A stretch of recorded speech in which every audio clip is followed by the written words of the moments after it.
Bonjour, aujourd'hui c'est le 12 juillet et je voudrais lire dans Proverbes chapitre 13, verset 17. Un envoyé méchant tombe dans le malheur, mais un messager fidèle apporte la guérison.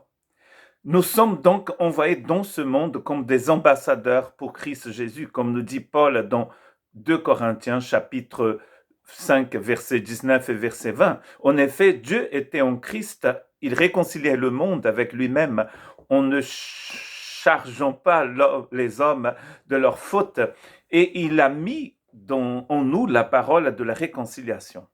Nous sommes donc des ambassadeurs pour Christ Jésus, comme si Dieu adressait par nous son appel. Nous supplions au nom de Christ, soyez réconciliés avec Dieu. Dieu nous a réconciliés en Christ pour que nous puissions devenir des ambassadeurs, pour que nous puissions devenir ces représentants de Dieu dans ce monde. C'est une grande responsabilité, bien sûr. Mais nous parlons souvent, en fait tous les jours, des effets de la grâce dans notre vie. C'est une grâce que nous avons reçue d'être des messagers, d'être des ambassadeurs. Mais il faut que nous soyons des messagers, des ambassadeurs fidèles. Et ces ambassadeurs fidèles, nous dit Proverbe, vont apporter la guérison. Ici, ce sont des messagers, ce sont des gens qui apportent un message. Nous apportons ce message, bien sûr, par notre parole, mais aussi par notre façon de vivre. Dieu nous a envoyés parce que nous avons été réconciliés avec lui. Il n'y a rien de pire que d'avoir des messagers de la bonne nouvelle, mais qui ne sont pas eux-mêmes réconciliés. On va devenir donc ces envoyés méchants qui vont tomber dans le malheur. Nous apportons un message qui n'est pas le nôtre, c'est-à-dire qui ne nous a pas réconciliés. C'est comme si on répétait un message que nous avons reçu, mais il n'est pas en nous. Les ambassadeurs de 2 Corinthiens, ce sont des gens qui ont été changés par le Seigneur, qui sont devenus de nouvelles créatures.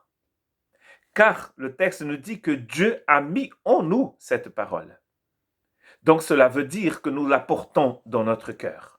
C'est une œuvre de la grâce de Dieu en nous, qui nous change complètement et qui plante en nous cette sémence, cette plante divine. Jésus appelle cela la vie éternelle. Le Saint-Esprit qui nous a été donné quand nous avons reçu justement la vie éternelle déverse dans notre cœur, nous dit Paul, dans Romains chapitre 5, verset 5, l'amour de Dieu. Et c'est à partir de cela que nous pouvons devenir des messagers fidèles. Nous ne pouvons pas être fidèles sans avoir reçu la parole de Dieu en nous. Puisque nous travaillons avec Dieu, nous vous encourageons vivement à ne pas accueillir la grâce de Dieu sans résultat. 2 Corinthiens 6 à 1. Dans le même épître où Paul va parler aux Corinthiens en disant qu'ils sont des ambassadeurs, il dit aussi qu'ils ne devraient pas accueillir la grâce de Dieu en vain.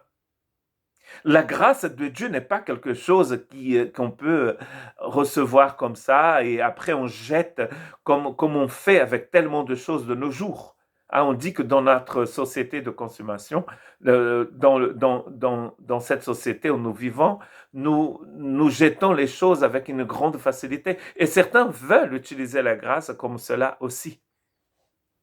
Comme quelque chose que nous utilisons pour un temps et après, quand on en a marre, on la jette.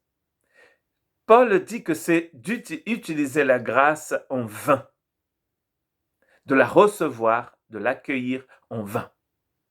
Nous travaillons avec Dieu, il dit ici. Les messagers, ce sont des gens qui ont été réconciliés avec le Seigneur et qui travaillent avec lui. Nous sommes co-travailleurs avec lui. Donc cela veut dire que nous sommes devenus en quelque sorte un seul gâteau avec lui. Nous sommes devenus une seule plante, comme nous dit Romains chapitre 6, verset 5.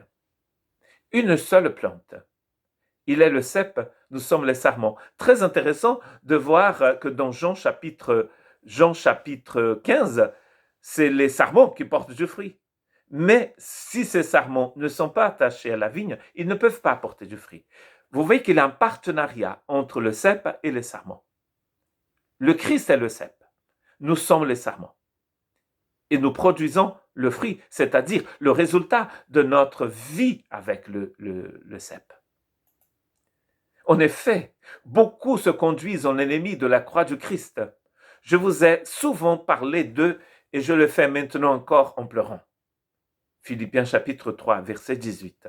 Et le verset 19, Paul continue, leur fin, c'est la perdition. Et ils ont pour Dieu leur ventre. Ils mettent leur gloire dans ce qui fait leur honte. Ils ne pensent qu'aux réalités de ce monde. Et voici, ça, c'est l'image même de ces envoyés méchants, qui n'ont rien à voir avec un messager fidèle. Ceux qui ont été réconciliés avec le Seigneur, ceux qui portent sa parole en eux. Nous avons la parole en nous. Ce n'est pas une parole que nous avons vue quelque part, que nous avons trouvée quelque part. C'est une parole qui est en nous. Paul va demander justement aux Éphésiens de prier pour lui, pour qu'ils puissent apporter cette parole comme il faut, pour qu'ils puissent être un messager fidèle. Nous pouvons aussi demander aux frères et sœurs de prier avec nous. D'ailleurs, prions les uns pour les autres, avec les autres aussi, pour que nous puissions devenir et rester ces messagers fidèles qui ont reçu la parole et que la proclament avec fidélité. Priez pour moi afin que lorsque j'ouvre la bouche, la parole me soit donnée pour faire connaître avec assurance le mystère de l'Évangile. C'est pour lui que je suis ambassadeur dans les chaînes. On peut être ambassadeur en étant libre, mais on peut être aussi ambassadeur en prison, comme c'est le cas ici, quand Paul a écrit la lettre aux Éphésiens. Et là, je suis dans Éphésiens 6, verset 19 et verset 20. Priez que j'en parle avec assurance, comme je dois le faire. Assurance. C'est-à-dire que nous savons en qui nous avons cru et nous savons aussi ce que nous proclamons. Cette parole qui a été plantée en nous, nous la proclamons. Et un texte magnifique d'Ésaïe chanté par Handel, composé par Handel dans le Messie, dans son Messie, c'est Ésaïe chapitre 52, verset 7. Qu'ils sont beaux sur les montagnes les pieds de celui qui apporte de bonnes nouvelles, qui annonce la paix, de celui qui apporte de bonnes nouvelles, qui annonce le salut, qui dit à Sion, ton Dieu règne. Et ce texte est chanté dans le Messie de Handel. Et je voudrais finir cette méditation avec une petite partie de ce texte chanté dans le Messie. How beautiful are the feet of them that preach the gospel of peace. How beautiful the feet. How beautiful the feet of them that preach the gospel of peace. Glad tidings of good things. Que Dieu vous bénisse.